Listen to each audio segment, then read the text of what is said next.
Sir काय घटना घडली नेमकी नसरापूरमध्ये काय झालं? नमस्कार. काल नसरापूर या ठिकाणी एक खूप दुर्दैवी आणि दुःखद घटना घडलेली आहे. यामध्ये एक अल्पवयीन 3.5 वर्षाची मुलीवर अत्याचार करण्यात आला आणि त्याची त्यामध्ये हत्या झाली. या प्रकरण पोलिसाकडे काल ज्यावेळी रिपोर्ट झाला, साधारण संध्याकाळी घटना काही 3:30-4 वाजताच्या दरम्यानची आहे आणि 4:15 वाजता ज्यावेळी पोलिसाकडे हे रिपोर्ट झाला तर तातडीने आम्ही त्याचा शोध सुरू केला, आरोपीचा शोध सुरू केला आणि 1 ते 1.5 तासाचे दरम्यान आम्ही हे आरोपी जे आहे त्याला ताब्यात घेतला. परंतु दुर्दैवाने तेव्हापर्यंत त्याचे अत्याचार होता ते झालेला होता आणि ती हत्या झालेली होती.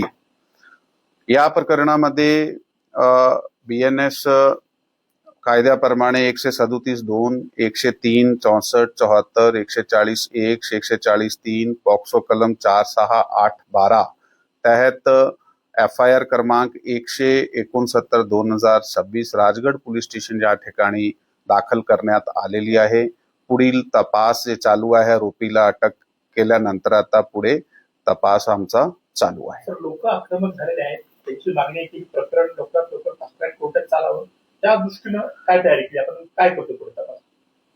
अशा घटना घडल्यानंतर साधारणतः जे एक इमोशनल जे रिॲक्शन जे आहे ते पब्लिक कडून येत आहे. काल सुद्धा अशा प्रकारची एक सिच्युएशन निर्माण झाली होती.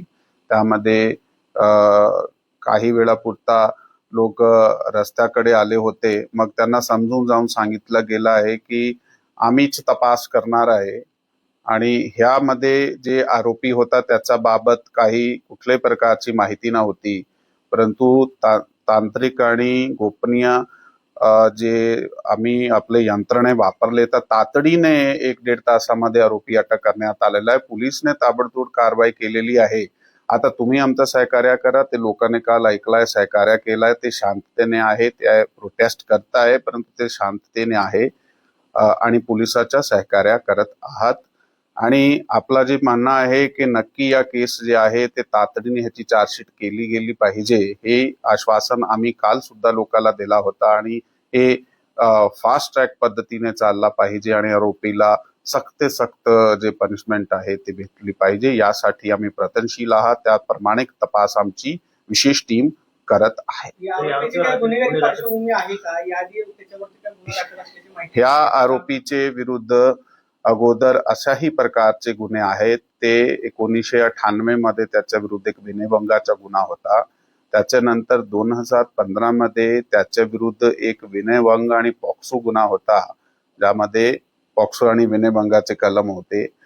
त्यातून त्याचा 2019 मध्ये केसमधून ॲक्विटल झालेला आहे आणि हा 65 वर्षाचा व्यक्ती आहे. त्याची प्रवृत्ती तशी आहे असं आमचे तपासामध्ये निष्पन्न झालेलं आहे. तो डेली वेजर आहे, असाही गावात काम करता आहे, इकडे तिकडे काही ठिकाणी.